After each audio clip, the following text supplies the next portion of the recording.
Listen to the audiobook, The Last Liar, by Oxford Reading University, Level B2.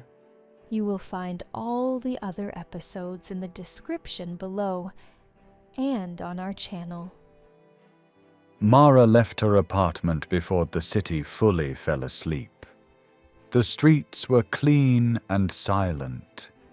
Cold lamps shone over empty sidewalks.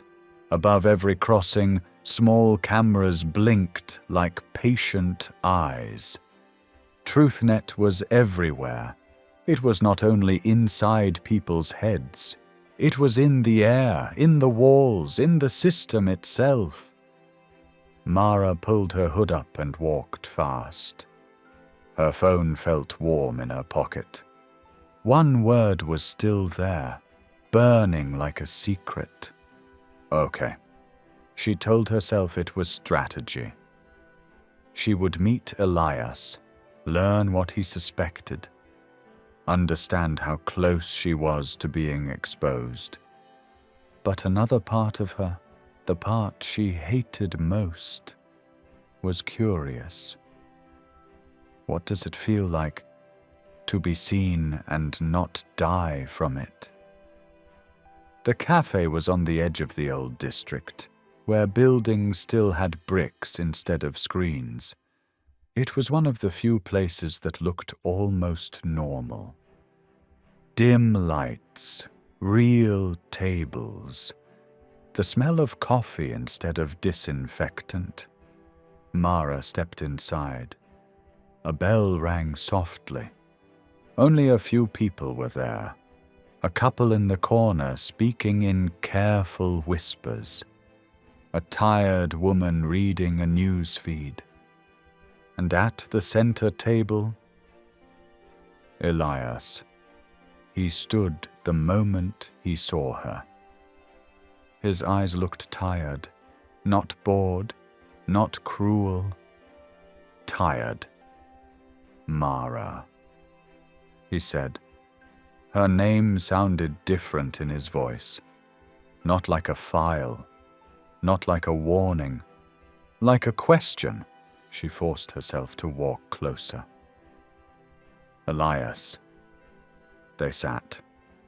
For a moment they only looked at each other. Mara could feel it, even without implants. The invisible scan, his training.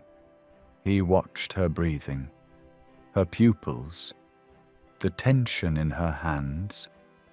TruthNet always listened for the body to confirm the words. Except, none of it worked on her. She was silence in the system. You came, Elias said. I said I would. Mara answered. The words were simple. But in this world, every sentence mattered. Elias's mouth tightened. Most people don't come when I ask, he said. Mara's eyes narrowed. They can't lie, she replied, but they can still avoid you. Elias blinked once. That's true, he admitted. The air between them sharpened. Mara wrapped her fingers around her cup just to have something to hold. You know what I do? Elias said quietly. You hunt liars. I hunt anomalies, he corrected. Lies don't exist anymore, but people still hide in other ways.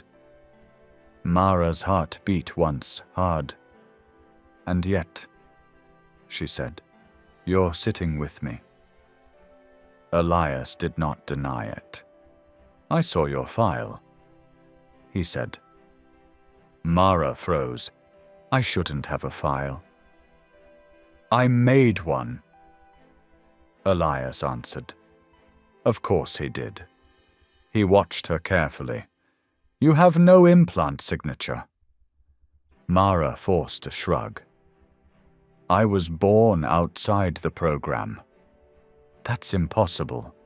It's rare. Elias leaned forward, his voice lowered. "Rare things break systems," he said. Mara leaned in too. "Is that why you wanted to meet me?" she asked. "To stop me?" For the first time, something human slipped through his control. "I wanted to understand you," Elias said. Mara gave a small laugh, but it hurt. "You can't. I understand everyone," he said. "Then why do you look like you haven't slept?" Mara asked. Silence. Elias pressed his fingers against the table like he needed something solid. "Because when I look at you," he said slowly, "the signals don't match." Mara swallowed. "What signals?" "Fear, calm, interest. Your body says one thing, but the system hears nothing." He leaned closer. "It's like staring into a room with no mirrors." For the first time in his life, he could not be sure. And Mara realized something else. He was not only curious, he was lonely. "Does that bother you?" she whispered. "It should terrify me," Elias said. "And does it?" His eyes stayed on hers. "Yes." That honest word hit harder than any lie. Mara's breath caught. Nobody had ever spoken to her like that. Not with duty, with honesty. "And yet you're here," she said. Elias's expression softened, almost unwillingly. "And yet, I couldn't stay away." The words hung between them like a forbidden touch. Mara felt the pull too, not because he was safe, but because he was real. In a world of forced truth, his choice felt dangerous. Mara could lie now. She could give him something smooth. But instead, she gave him the sharp truth. "I don't know if I'm a threat," she said, "or just a mistake." Elias's face changed. Not suspicion, not anger, something warm and painful. Then, the cafe door opened. 2 figures stepped inside, dressed in grey. Compliance division. Mara's blood turned cold. Elias's body went rigid. One agent scanned the room, then his eyes landed on Mara. "Mara Soren," he said. Elias stood immediately. "She's with me." The agent smiled without kindness. "That's what worries us." Elias leaned toward Mara, voice low. "Don't speak. They will record every word." Mara whispered back, barely moving her lips. "I thought you controlled this." "I didn't invite them," Elias said. The tall agent opened a black case. Inside was a thin, clear patch. "A stabilizer," he said, "for anomalies." Mara's stomach dropped. Elias stepped in front of her. "She is not sick," he said.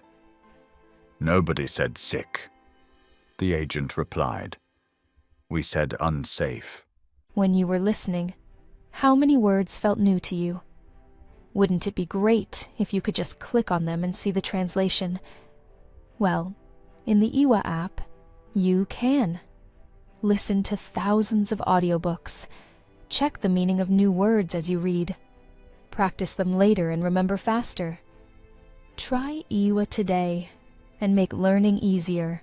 Stay with us for part 4. Share this video with a friend who is learning English. We have a lot of awesome videos like this. Check this one out.